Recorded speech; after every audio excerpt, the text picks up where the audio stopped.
FDI Intelligence has prepared a very special issue about Georgia, which reflects the country's investment potential and future plan. Worth to mention the headline: Georgia pushes the boundaries. The country is positioning itself as the next global trade hub. Well, by the end of the day, publication in general, Misha, responds to Georgia's attractive investment environment and includes reviews, of high potential sectors, as well as I found some interviews with existing investors also and representatives of economic directions as well. There were statements coming personally for you about the importance of this publication. Brief us more about FDI Intelligence magazine and about the importance of this report during this period, especially. Thank you, Georgi, once again for highlighting our, let's say, recent updates. FDI Intelligence is definitely one of the most read and most prestigious online and physical magazines in the FDI world. And again, we always say FDI world is not as big as the world itself, so it's still a close circle. People talk with each other and to each other. It has more than 15,000 subscribers for the magazine and more than 25,000 subscribers for the website, which I think today is more relevant. So this is a special report. But let us mention here that while we are putting these figures, these are representatives of the top management of the multinational companies. It's a good comment. I wanted to say that as well, and you reminded me. These are the people who make decisions, and these are the people who make decisions about outward FDI investments, not just investments. So, let us deliver. FDI Intelligence is very influential, and at the same time, it's very niche. And if we are just saying that magazine website, it's just 36,000 registered subscribers. Worth to mention, who are they? Yes. More than 50%. It's our senior managers or investment consultants. So, yeah, absolutely right. We're talking about decision making. So it's a niche. It's a business media, which is always niche, but it goes definitely to decision makers. Sorry for interruption, Misha. No problem at all. It's exactly the specific target audience that we wanna attract to Georgia, and it's not just let's say general macroeconomic advantages of Georgia that are highlighted in the magazine, but it is very sectoral and very specific. There is an interview of Minister of Economy and Sustainable Development highlighting the key advantages of Georgia. There are sectors that drills down to exact details, and most importantly, you rightly mentioned that we always try to have already existing investors who are kind of let's say talking about Georgia and recommending Georgia and talking about the advantages that they have and how they feel in Georgia. So it's a special magazine attached to the main magazine. And we already see results on our LinkedIn pages, on my personal LinkedIn page. Interest is huge because this is not the magazine that would print any type of special report about any country. This takes a lot of work, and we always talk about this topic. You know that during pandemic, we had a very aggressive marketing campaign, but not a general marketing campaign. It was very targeted, and it was targeted at all spots where investment decisions are made. So we are having a good sectoral rankings. We are providing information to the sectoral ranking associations to rank Georgia in the, let's say, BPO ranking, manufacturing index, not just general rankings.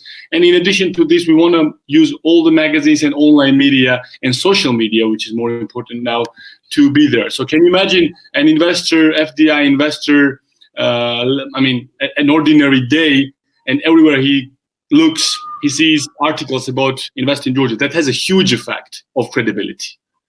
And now we see that, yes. Go ahead. I just remember that since our last interview, lucky you that together with your deputy, also covering investment direction, Mikheil Khidureli, you had a very important meetings in Dubai. Congrats with the first first visit abroad, or maybe it was the second or the third one. Just update us where Enterprise Georgia stands so far. Little by little, step by step, Misha, everything is opening. Where are you guys so far? Brief us about your Dubai meetings, which was on the very high level as well. So here we are going. We can definitely see a trend of waking up, and pandemic is allowing us to travel as well. And you know that there is no alternative of a physical meeting with an investor. I mean, virtual meeting, the investment attraction is not a type of thing that you can do virtually. I mean, let's agree on this. And we are happy that now we are opening up, and we already had one roadshow in Dubai. We met with a couple of big investment groups like Dubai Investment, who is a huge investment fund that has a big industrial park in Dubai. We discussed different projects, including having a big industrial park in Georgia as well. And we met with Aldar Investments. We met with a couple of other investments, independent investments who are interested in real estate in Georgia. And the next ones we're going to have probably in Europe and United States. So we're going to have at least 3 additional roadshows to Georgia. So just to clarify, there's always a kind of question: what is a roadshow? Is it a business forum, or is this a one-to-one meeting? We always classify roadshows as a one-to-one B2B with the investors, because this is the most effective part of it. Okay. Is there anything what we missed? I mean, me and yourself during the period while we are not updating our foreign followers of the checkpoints and Forbes and BMG, what we have missed during this period of late May and early June? I think we have to update on our work with OCO Global again. Correct, absolutely, yeah. With the help of USAID, and again, big thanks to American people in USAID for that. We have hired a global investment consulting firm, OCO Global, who is attracting investments on behalf of Invest in Georgia and Enterprise Georgia. This means it is a very cost-effective and very efficient alternative of having an overseas office in different continents, because these people have been doing this thing more than 30 years. So they have a concrete KPI to attract at least 2 large investments in specific sectors. These sectors, we all know these are the priority sectors that we work with. And now we can already see that these guys are working on day-to-day basis. So every week, if not every week, once in 2 weeks, we have a meeting with a company that was, let's say, attracted and interested by OCO Global. So we already see this process in motion, and we are very positive that this contract will be fulfilled.